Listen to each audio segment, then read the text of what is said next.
ভাতা দিলে শুধু চলবে না, মানুষের কাজের কথা ভাবতে হবে, শিক্ষার কথা ভাবতে হবে, মানুষের অধিকারের কথা ভাবতে হবে। যেখানে 12 ঘন্টা 14 ঘন্টা ডিউটি করছে তাদের কথা ভাবতে হবে। বাবা মানুষকে প্রথম কথা হচ্ছে অধিকার দেবো। এখানে যে মানুষ যে জিতে আছে সে অধিকার কেড়ে নিচ্ছে, মানুষের বলার অধিকার কেড়ে নিচ্ছে, মানুষকে কর্ম থেকে কেড়ে নিচ্ছে। নমস্কার, আমি নয়ন আর আপনারা দেখছেন এমএন বার্তা। এই মুহূর্তে আমি রয়েছি বারাবণী বিধানসভায়। আর বারাবণী বিধানসভায় এই মুহূর্তে ভোটের রাজনীতি গরম, আপনারা জানেন। একদিকে যেমন এখানে টিএমসি রয়েছে, ঠিক তার অপর দিকে বিজেপি, কিন্তু এখন নতুন করে আইএসএফ এবং বামেদের জোট প্রার্থী এই মুহূর্তে বিশ্বজিৎ বাউরি, আপনারা জানেন, আপনাদের প্রিয় বাপিদা বলে যাকে আপনারা জানেন, সেই বিশ্বজিৎ বাউরি তিনি এই বারাবণী বিধানসভায় প্রার্থী রয়েছেন। ওনার সাথে সরাসরি এই বিষয়ে কথা বলবো। আচ্ছা স্যার, আপনি এটা বলুন, আজকে এখানে বড় বড় দল রয়েছে, টিএমসি রয়েছে, বিজেপি রয়েছে, সেই সমস্ত দলে আপনি না দাঁড়িয়ে হঠাৎ করে আইএসএফ এবং বামেদের জোটে কেন দাঁড়ালেন? কারণ আমরা বিগত সরকার যখন বাম ছিল তখন আমরা তাদের সরকারের যে উন্নয়ন, গরিব মানুষের পাশে থাকা, সেটা কিন্তু আমরা দেখেছি।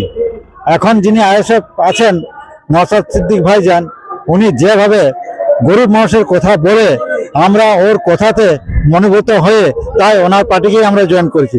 কারণ যারা এখন 15 বছর থেকে রাজত্ব করেছে তারা কিন্তু গরিব মানুষের কথা বলে না, শিক্ষার কথা বলে না, মানুষের কাজের কথা বলে না, স্কুল বন্ধ হয়েছে সেইগুলো নিয়ে কথা বলে না।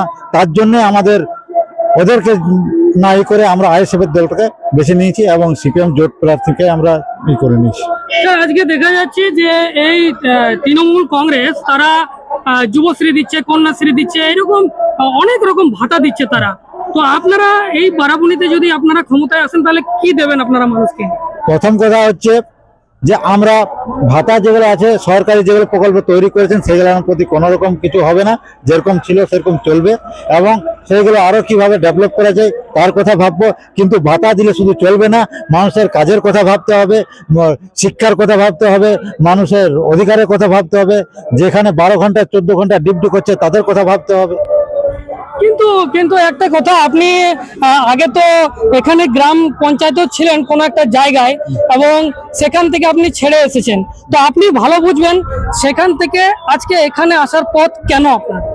কারণ আমাদের বিগত যে সরকারের সাথে আমি জড়িত ছিলাম, সেই সরকার আমাদের এসসি এসটির বিরুদ্ধে যেভাবে কুরুচিকর মন্তব্য করেছেন সেটা আমার সামনে যখন আমি আমাদের নেতৃত্বকে সেটা জানাই, ওনারা আমার প্রতি চড়া হয়, তখন আমি বুঝতে পারলাম যারা এসসি এসটি ওবিসি মাইনরিটি মানুষকে এরা ভালো চোখে দেখে না, এরা শুধু ভোটের ধান্দাগিরি করে।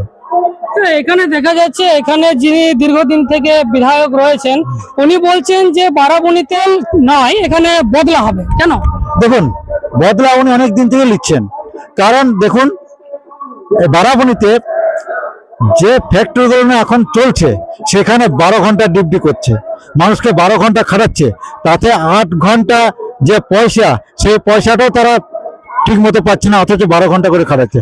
কিন্তু সংবিধান অনুযায়ী, লেবার কমিশন অ্যাক্ট অনুযায়ী কোনো রকম 12 ঘন্টা ডিউটি করার তাদের কোনো নেই, কিন্তু তবুও তারা জোর জবরদস্তি করাচ্ছে। এটাই তো উনি বদলা তো নিচ্ছে নেই, এগুলোই তো বদলা, উনি আর কি বদলা দেবেন?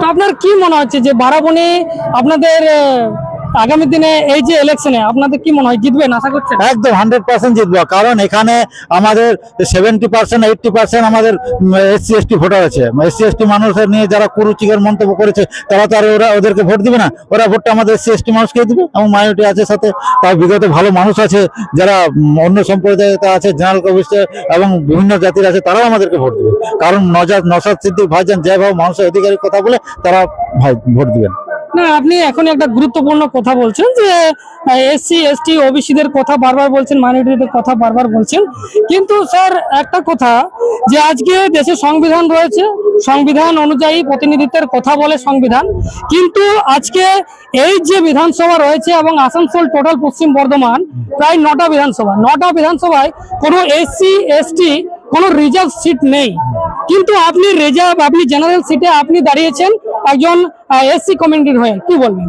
কারণ এখানকার জেনারেল মানুষ চেয়েছে যে আমাদের এখানে এসসি এসটি মানুষের একটা দরকার আছে, সেটা সিপিএম আইএসএফ ভালোভাবে চিন্তা ভাবনা করেছেন দুটো পার্টি, তাই আমাদেরকে দিয়েছে। যারা ওরা ভেবেছে হয়তো এসসি সিট দিলে জিতবে, কারণ দেশের স্বাধীনতার পর প্রথম বারাবণীতে একটা এসসি ক্যান্ডিডেট হয়েছে।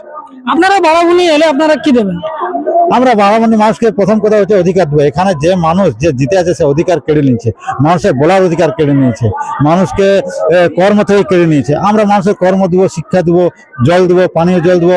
কিছুদিন আগে সিধে বাড়িতে একটা গ্রামে গেছিল, সেখানে বারাবণীর বিধায়ককে এবং ওদের ব্লক প্রেসিডেন্টকে ঢুকতে দেয়নি গ্রামে, কারণ ওখানে জল নেই। কারণ মানুষের কাজেই করে না 15 বছর থেকে। আমরা এই মানুষের পাশে থাকবো, মানুষকে জল মানে যেগুলো মানুষের অসুবিধা সেগুলো পূরণ করার চেষ্টা করবো। আমি এই পথে আসছিলাম, তো হঠাৎ করে দেখলাম যে এখানে একটা অ্যাক্সিডেন্ট হয়েছে আর আপনি সেখানে ছিলেন, তো কি হয়েছিল আসলে ঘটনা? আমি শুনলাম যে একটা চলনপুরে 3টে ছেলে বাইকে অ্যাক্সিডেন্ট করেছে। আমি তৎপরতে দেখলাম যে ওখানে 3টে ছেলে পড়ে আছে।